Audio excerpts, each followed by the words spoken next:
I am back with another one. Bloodlines. Chico Lopez bloodline, the dogs, the whole myth about him, whether Chico Lopez is the best, and if he's the best, why is he the best? Is he real? Some people love him, some people hate him. We don't know what the truth is. Why his dogs are better. Are his dogs just pets, or his dogs are the best dogs in the world? The truth is both of them. They've always been the best, they've always been pets. Today they are just pets, which they make a great job of being the best pets. Today I want to help you out because a lot of questions, right, Thais? A lot of people asking questions like, tell us a little bit about your dogs, your bloodline, your process.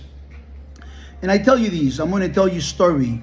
I tell you a story that's is enchanting, is really, really amazing. And I'm going to walk you through a process. Some of the elements that you need to understand is replication. Sadly, times change. We live in times that are very weird. When I was a little boy, men were the only ones that wear pants. And men never wore earrings, they never wore lipstick or anything like that. Men were real macho men, real respectful to their wives, real honorable. That's how I grew up. Today, men is a little different, and girls is a little different, big time different actually. So I don't expect the new generations to be able to replicate what we did in the past. The dogs have changed, the bloodlines have watered down, the culture has changed, the swamp is even more swamp, but more digital. People on the internet talking. Before people will talk, it was different. So we have a swamp that's really more disgusting than it used to be in terms of the noise they make, but they're really very weak swamp. The swamp is the breeders, the kennels, the people that keep breeding. And these different swamps, you must understand these. There is the swamp that I found when I first got into the dogs, which are the common breeders in the neighborhoods that were coming in with something brand new. I'm talking about 1990. They were coming with a brand new idea from 1985. There were always being historically the real American Pitbull Terrier and the first knockoff, the first fake of the American Pitbull Terrier, the first intent to replicate the great dog American Pitbull Terrier. And you learn that the first replica, the first fake, the first mutant is actually called the American Staffordshire Terrier. And this American Staffordshire Terrier was supposed to be a weaker version. They didn't want to have this dog that had courage, which I want you to know that the dog with courage gave America a lot of gifts. One of them was the gift of having the concept of underdog and top dog. That was one of the things the American Pitbull Terriers gave society, gave the American people and the people in the beginning of their creation, in the middle of it. When American people understood that the best dogs were never human aggressive and that they were actually great with children, they started calling them nanny dogs. They used to travel, leave the kids alone for a day or two and go in a long trip because there were no big cities and they were like just open range America. And so the dogs will take care of the children. They can trust them that if a bear comes along, the dog will be willing to die to protect the children. That sort of thing. So dogs were inspirational. And they were battle dogs. They were dogs that used to go into battle against other dogs. And they had a process of breeding, which it was only the best female gets bred to the best male. By this process, the breed continuously evolving and changing. That's why you see the dogs of John P. Kobe were brindles and they were on a particular color. You see the dogs of the 1960s, 1950s, they were changing from brindles into black collar dogs. Then you see the whole family red nose with those red nose, red collar dogs. And then in 1970, something happened. There was a tally to check who has the better performing dogs in the breed, the real breed. And those dogs were ranked by grand champions, and rum dogs. On this process, the further you went into the 70s, the more the red collars, the buckskin dogs went to the top. And lesser the black dogs and every other color disappeared, to the point that on the top numbers of those different dogs and bloodlines is just disappear, And so every person that dedicated their lives to better the breed are one man or two or three men every decade. That's how they used to be. And when the dogs were in the boom between the 19 90s and 2010 in America, there was a spike on quality of dogs. The dogs got better and better, and obviously the dogs that were prior to these dogs, the quality was a little lesser. Now, where do I come in? I come in the 90s. I come in the 1990s, and I was able to see the spectacle. Okay, I came in and I found what you find in the lesser quality, in lesser quantity.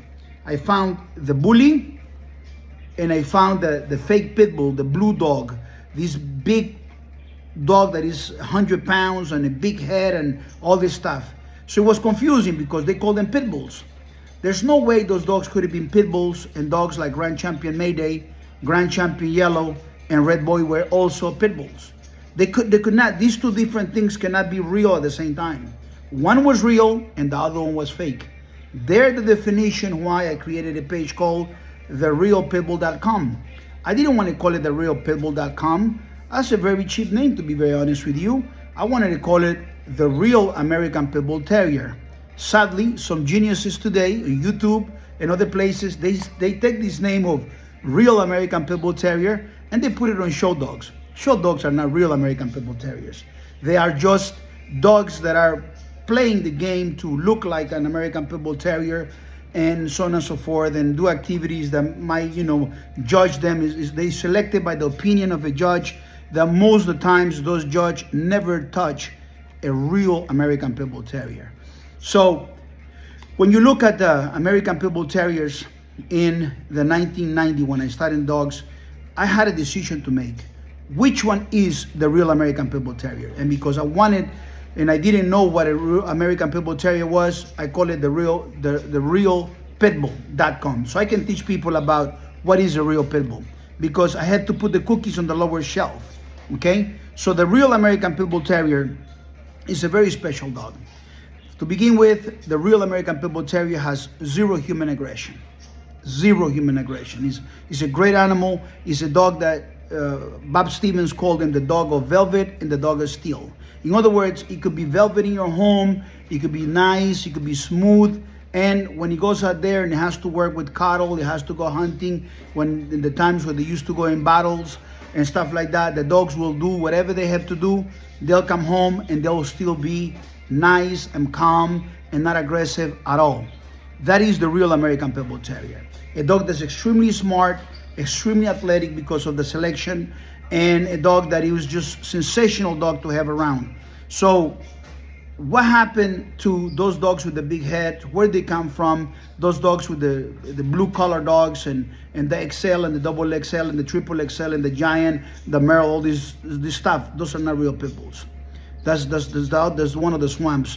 They were created only because they didn't have the right dog, and it all started because a group of men felt that the American Pit Bull Terrier, the pit bull, the real pit bull, it was too aggressive as a dog that was in the house. And to a certain extent, they were looking at the wrong American Pit Bull Terrier. Am I correct, Thais? They were looking at a dog that it was not the proper sample or the proper dog that is a real American Pit Bull Terrier. But they said those dogs are real American Pit Bull Terriers because they're registered. They do have a pedigree. They can go back to that date.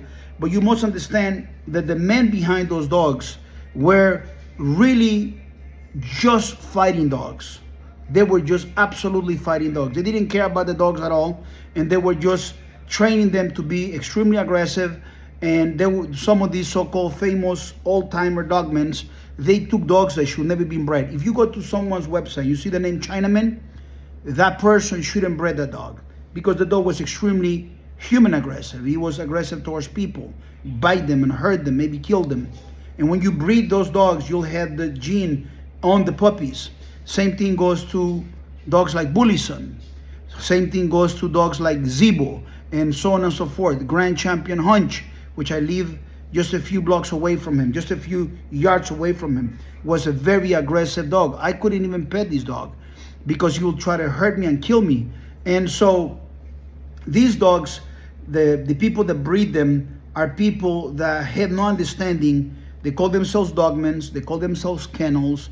Some of them are famous. Some of them have a lot of people, a lot of following. So it becomes confusive to a lot of people because they are seeing these dogs that, a lot of people raising their hand. Yes, it's called consensus. The smart man understands that many times the consensus doesn't mean is proper. You see, and so the smart men understand that the masses are not usually on the right side of the story. And so when it comes to the people that have those dogs, they gave the breed a bad name, and that's why some kids or some men decided to create something that was softer.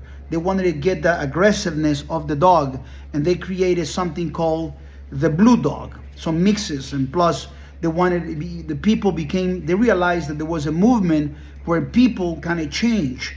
The new generations were really impressed on having the most weird animal, having the most weird color, like the rare, like something that nobody else have. Like if you have a tiger, orange type of dog, or if you have a polka dot type of dog, if you have a pink unicorn looking type of dog, and you call it Pitbull, they wanted to have that dog instead of having the better dog. Different than their grandparents. Their grandparents wanted to have the dog that came from a specific man and a specific bloodline because they understood the functionality and quality comes from years of selection and years of quality. In other words, you cannot just type best Pitbull around me and you'll find it. That doesn't happen. Because if you want to buy a Big Mac, then you can go to any Big Mac around you and you can put McDonald's restaurant around me, or you can put gasoline around me, or you can put Apple store around me. The products are going to be the same. You don't have to go to California or the Texas factory to buy a cyber truck. You can literally find it where there's a dealer that represents Tesla and buy that truck there. You don't have to go to San Bernardino to buy that Big Mac where they started the McDonald's operation. You can buy it in any place you can buy it. But when it comes to dogs, it'll be like you're trying to buy a super race horse. You can't get the horse from the barn, or the horse is a pet for somebody.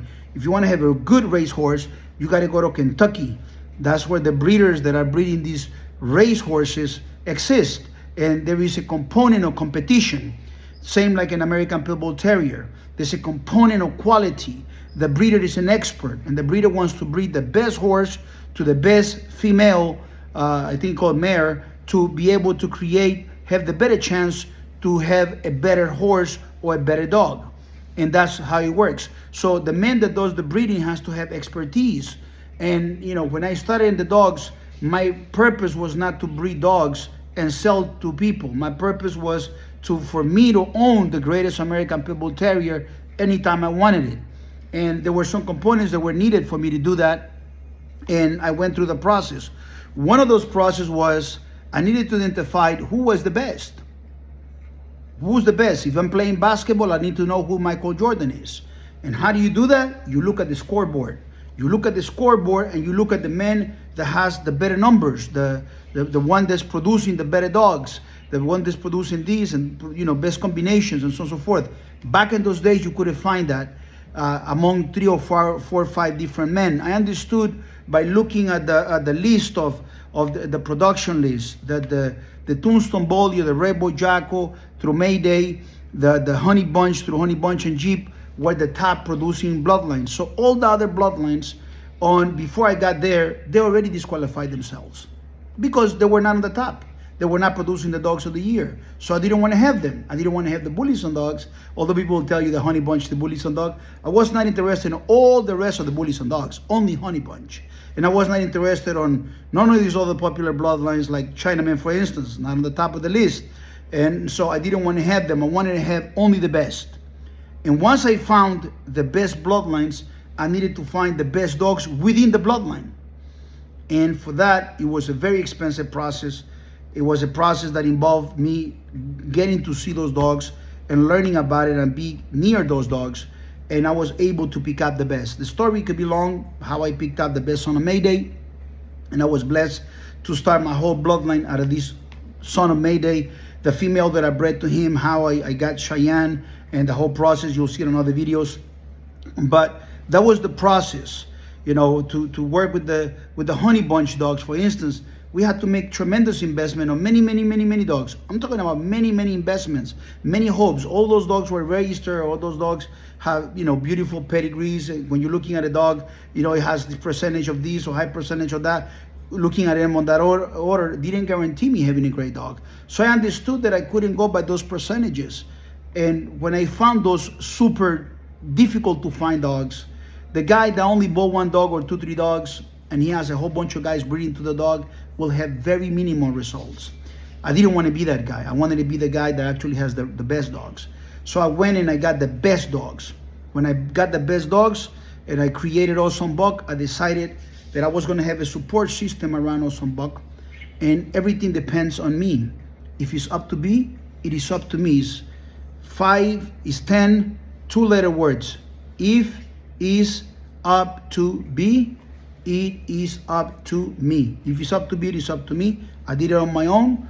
I created all these great dogs that come from those combinations. Some of them work, some of them didn't work, some of them were better, and some of them just flat out, as much as I give them a chance, didn't work out. I'll give you a perfect example, Barracuda. I went to Florida when Barracuda was alive, and they bred him to all the daughters of Mayday and all these crosses and all that stuff. And I had a van, I loaded up with a whole bunch of puppies, and I brought them with me. I raised them, I made big investments, and they were average to mediocre dogs. They look beautiful, they look just like Grand Champion Mayday or Grand Champion Barracuda, but they were not what I wanted. They were lower performance than what I already had implanted by my own, and so I decided that chapter was going to be gone. I didn't breed to hunch, although I could breed to hunch because it was a man biter. And I made a lot of decisions that were fundamental, great decisions from the very beginning.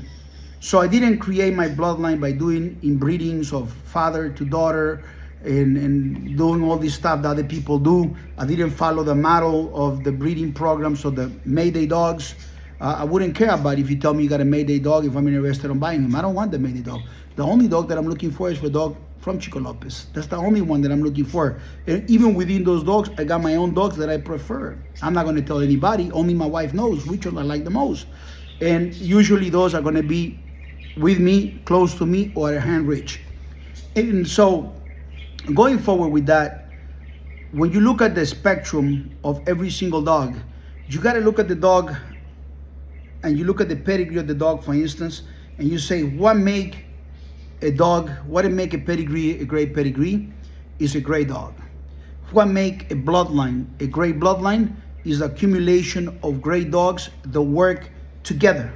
Dogs that work together, that when you breed this dog to this dog produces even a better dog or a similar dog. Because what you want to do, you want to keep creating greater dogs. So I created so many grand champions, so many champions, so many ROM dogs, so many of them, dogs of the year and so on and so forth.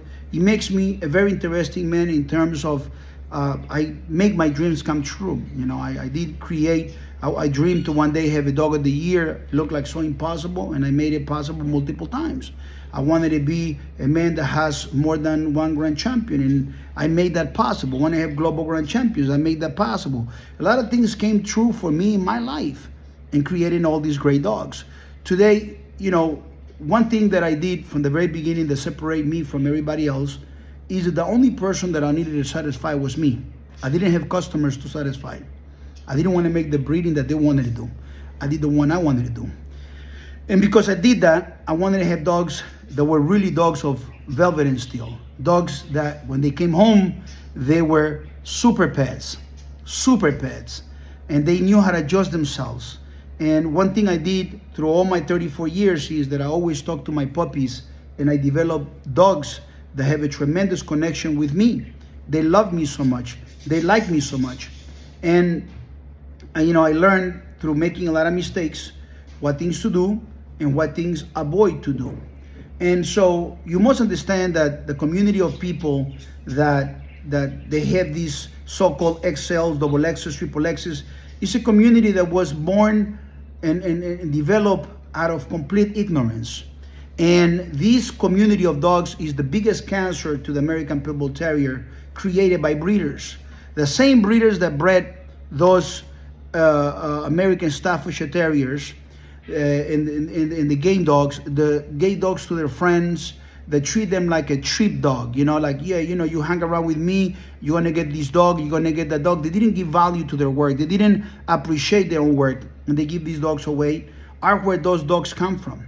Those dogs, if you take any of these little dogs with that nose, look like a frog with the head like that, bigger than their chest, or they look like a gremlin. Those dogs, if you go back, that dog is a deformation of a previous deformation, of a previous deformation, and of a previous deformation called the bully. And so why do people register those bullies, Chico?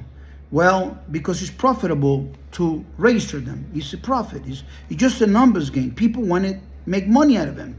Why I never left the American Pitbull Terrier, why I never left my dogs and became, Chico's a great salesman, and I started selling dogs of those bloodlines, of those different type of mutants or mutts.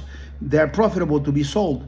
I didn't do it because I have ethics for one, and I have a tremendous love to my breed, to my dogs, to these dogs that I have, to these great dogs that I have. I wanted to be with them. I wanted to, be with my dogs, and I want to develop my dogs. And my dream was to one day, at one point, my dream mutate, because you throw the vision, you cast the vision, and once you cast the vision, your vision starts to take form. Your vision starts to grow. Your vision starts to improve. It starts to have a bigger radius of work. And so my vision at one point, it became the vision where the great Americans, the great people, the great children will be able to play, boys and girls will be able to play with the real American Pitbull Terrier, so they can be influenced with courage, with never give up, with masculinity, and become great human beings for the future of America.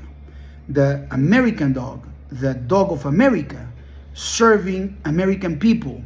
We're veterans. You see my videos of the veterans that bought my dogs. You see Mark De Leon says, I show you here my dog Ipo, and he says, Ipo is the reason why I smiled these days.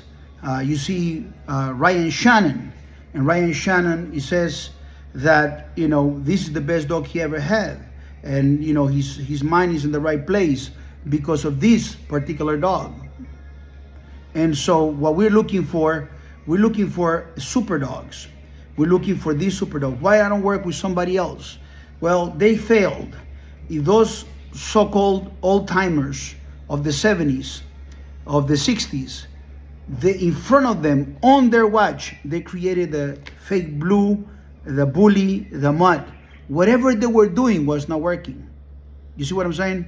And some people would say, oh, but we were doing the BLS thing about, punish the deed, don't punish the breed. You're calling them the breed. They're not the breed, they're mutts. So those dogs that are actually biting people are not real American Pitbull Terriers. They are mutts. They are mutts.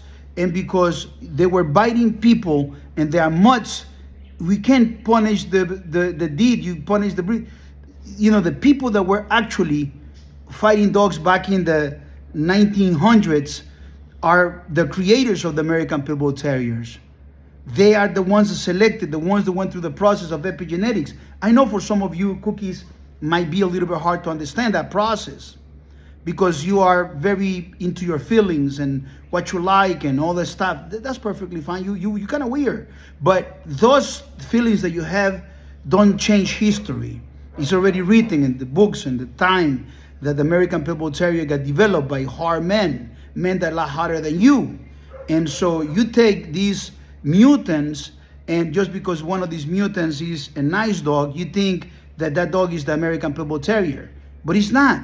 It's just a dog that has sparkles of the American Pitbull Terrier. A little mate of that dog might have sparkles of that whatever they bred into it. A junkyard dog, it might go kill somebody. You see what I'm saying? They're not balanced. They don't have smarts. So to create a great dog, you need someone that has the knowledge, has the expertise and the understanding, temperament, conformation, and you on the puppies can see a replica or a better version of the best dogs you ever owned. That's how you do it. And so what you have today is the grand scale, the so-called game dogs. Those game dogs are the descendants, the watered down dogs of the dogs that I rejected back in 1990. When I said I want to work with this bloodline or that bloodline, and you come in with a dog that has a great grandson of the bloodlines, of those bloodlines, is something that I rejected a long time ago. Plain simple. I already rejected it. And when you have imitations of, like, let's say, Awesome Buck, and you have a weaker version of it, then you have a weaker version of it. We don't have the same dogs. Your dogs didn't come through the process of what I done and what I created. I did things that will never be replicated in life, because the times change, because the process changed, because the entire world changed. But one thing hasn't changed, and it's still going hard. Chico Lopez dogs make the greatest pets. The most fun. To have a great. So the world has a problem, and I'm solving the problem. The world has a problem, and the problem is that you have fake pit bulls. You Google the word pitbull dog, click on images. Everything you see is a charade, like a piñata, all different colors, all different sizes, all different stories. And every one of those geniuses call these dogs pit bulls. They're mutts. They're not real pit bulls. The real pit bull is today a very rare animal. And there's a lot of people using the word real pit bull that I make popular. They're using the word because they want to blend in themselves. Hustlers, delusional fools, and other people that wish that the truth that I speak to you and the teachings that I teach somehow didn't exist. You must understand that there was people before I came in that just by talking dogs and having magazines and maybe messing around with dogs, they call themselves dogmen. Then I came in and I changed the whole thing. That's not a dogman. And I upgraded everything. I lift the bar, and by lifting the bar, those guys that were at the bottom, they feel like I destroyed their world. Like I came in and all of a sudden their dream, the only thing they had in life to become a dogman, is already gone. And of course they hate Chico Lopez because of that. But it's not my intention to, it's just part of the process. Byproduct. I'm raising the bar, and when someone comes in and is a disruptor like me, I'm going to raise the bar. I'm going to better the breed. I'm not going to preserve the breed, only preserve the breed like a museum. I'm going to upgrade the breed, make the breed better, levels and levels and levels better. And that's what we did. We created a better version, a better animal than you know as American Pit Bull Terrier. As a matter of fact, if all you guys call the dog Pit Bull and you're all riding on the greatness of the American Pit Bull Terrier, my dogs are almost like a different breed. They are the Golden Vein dogs. Something that has nothing to do with the dogs that are biting people, has nothing to do with your process of breeding dogs, and has nothing to do with the swamp. Because America's swamp of criminals today, the kennels, the breeders, all these people, the lovers of those things, those guys today, they have mutts. It's just by the numbers. You go to the scoreboard process, you look at what marriage they have, you look at where they have been, what effort they have, and don't confuse activity with results. You got to have some results. No, but I've been doing this for so. What are the results, brother? Oh, I've been in the dogs for 20, 30 years. What are your results? Tell me the results. Have you created a single this, and that? If you haven't, then, my man, I can tell you, you're a big fan. God bless you. You're a big fan. Have you taken care of your dogs properly? So then you're a great dog owner if you're taking care of your dogs properly. At the end of the day, 2024, they should be only great dog owners. So love your dogs. If, like I told the guy yesterday, on a perfect world, all your dogs, including this guy that I was talking to, say your dogs will go castrated. There's not a single mutt, not a single micro, not a single bully, not a single XL, double X. All you guys get shut down. And we take dogs like my dogs to become the future of America, the real American Pit Bull Terrier, for strong children, for better men, for better people, to preserve the real American Pit Bull Terriers. If there was a Noah's Ark right now, and they can only take one male, one female, I know at those will be the male going. I had to think about what female is going to go. They'll be the only ones going. All your dogs that you have, that you see on Google, that you see on kennels, they call them pit bulls, are not going. First of all, they're not real pit bulls. So I hope that this video can add some understanding of the mechanics of what's going on and where we come from and the efforts that we have made to improve the breed. My intentions has always been to make the breed better. My intentions has always been to be number one. I could not get to where I got by not being number one. By a byproduct of being number one, I got the dogs that I got. So it's not even like, you know, I'm just soaking my ego, you know, on champagne. There's no champagne bottles to pop. I'm just letting you know that it's by merits, by accolades. And you might have some guy that might have one dog that was famous, and maybe this dog got sold to 5, 6, 7 different guys, and the guy may be being in prison, and he's an ex-convict, and he might come and say, oh, but we got this dog and we got that bloodline. You're going to find 1,000 men that'll give you a million reasons why their dog is the right dog, the better bloodline, or whatever. They don't have the dogs of the year.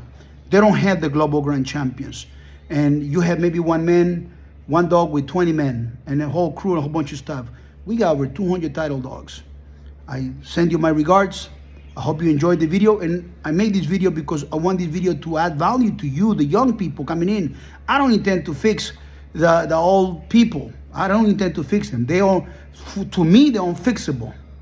I want to fix the new people that are coming in. I want to give you a chance, an opportunity for you to hear my case, hear what they're saying, hear what I was saying, take a look at my dogs, take a look at how we work, and then you make a decision. If you're smart, you will choose me. If you're not too smart, you'll choose whatever, and you'll have whatever. I don't intend to believe that everybody's going to be smart when they watch this video. Many people are going to think that I'm crazy. Many people are going to have a whole bunch of envy. And some few will say, this guy is the proper man, he did the right thing, and he's doing the right thing, has the right intentions. His heart is in the right place. My name is Chico Lopez. I definitely love the American Pitbull Terrier. I've been blessed to have the best dog woman that any man can have. Beautiful Brazilian wife that loves the American Pitbull Terrier, the best puppy developer in the history, just a sensational person, great human being. And I have very few friends in the American Pitbull Terrier world. They are diamonds, but those are very hard to come by. I want to say salute to all my friends, to all the people that have supported me through my journey. I want to say thank you for being there with me all the time whenever I needed you to be there. So I hope you enjoyed the American Pitbull Terrier. And remember, the blue, the XL, the double X, the giant, the Merle dog, those, and the micro. Those are mutts. They are mutants of mutants of mutants of mutants. And those so-called game dogs that they try to sell with the pedigree, my dog is registered, come from this pedigree, this bloodline, blah, blah, blah. Those are mutt breeders with watered-down dogs that I rejected previously. Take care. Chico Lopez. You can always find me at 123pitbulls.com. God bless you. I hope these make your life better. I enjoy making the video for you. Thank you.